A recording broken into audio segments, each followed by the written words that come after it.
Di sini kami dari kelompok 4 akan menjelaskan mengenai anak tunadaksa. Baik, saya akan menjelaskan mengenai pengertian dari tunadaksa.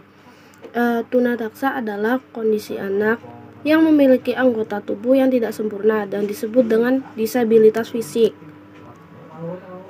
di mana kondisi ini mempengaruhi keseharian si anak atau mempengaruhi kemampuan melakukan aktivitas secara mandiri. Contoh dari tunadaksa sendiri itu anak yang memiliki tangannya tidak sempurna atau tidak normal, sehingga si anak tidak bisa memegang sesuatu seperti bolpoin, gelas, dan benda lainnya. Sebab itu tunadaksa diartikan sebagai suatu kondisi akibat gangguan dari otot, sendi, maupun tulang yang mempengaruhi fungsi normal si anak. Perkenalkan, nama saya Syaroji Arif, NIM 3519025. Di sini saya akan menjelaskan tentang penyebab anak tunadaksa.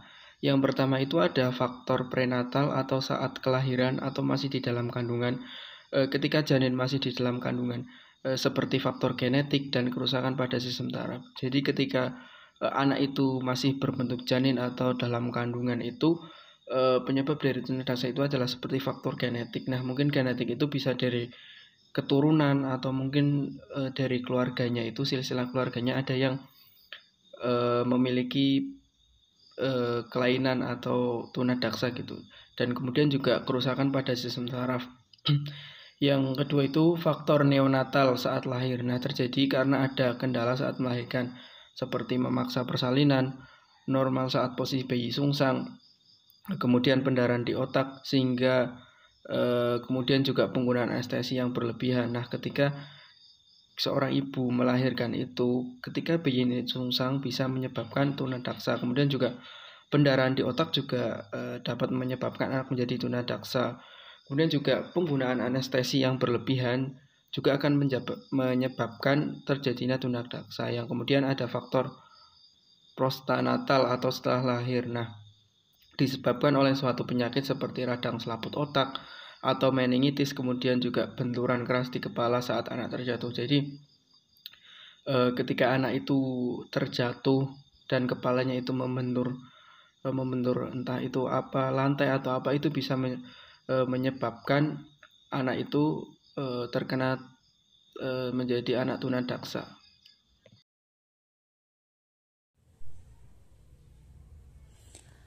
Selanjutnya saya akan menjelaskan tentang jenis-jenis dari anak tunadaksa.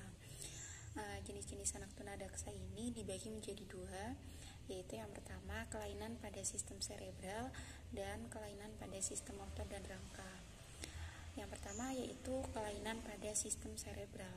Seorang anak dikatakan menderita tunadaksa serebral ketika penyebabnya kondisi ada pada gangguan sistem saraf pusat, yaitu pada otak dan sumsum tulang belakang, yang mengakibatkan bentuk kelainan krusial dan sangat mempengaruhi kehidupan anak secara keseluruhan.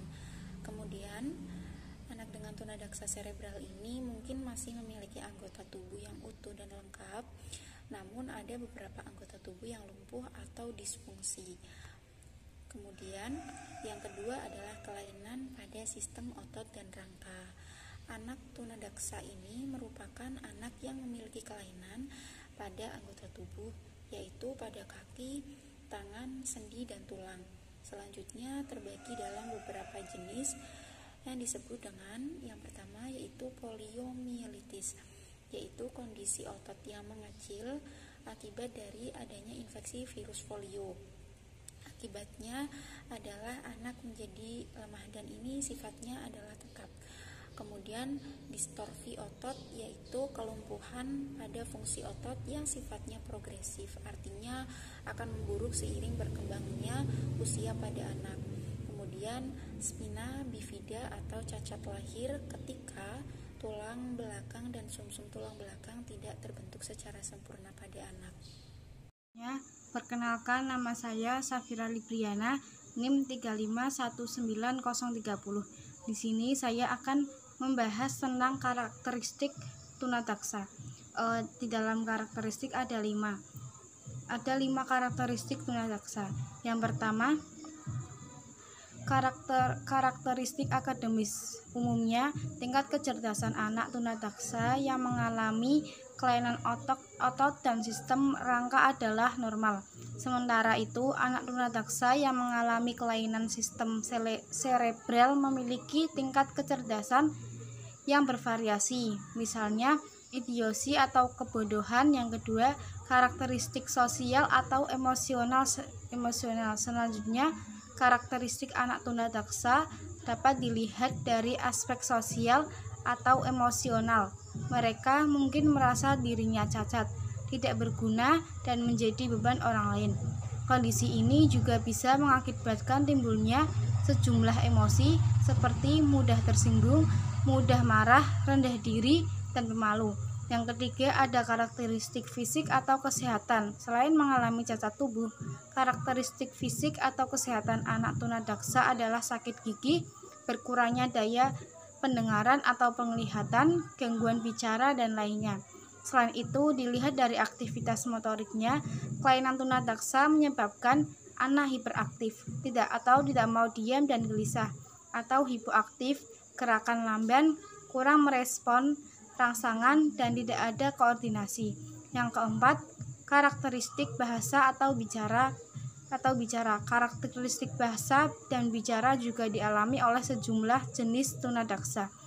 Pada penyandang tunadaksa jenis polio, perkembangan bahasa atau bicaranya tidak begitu normal.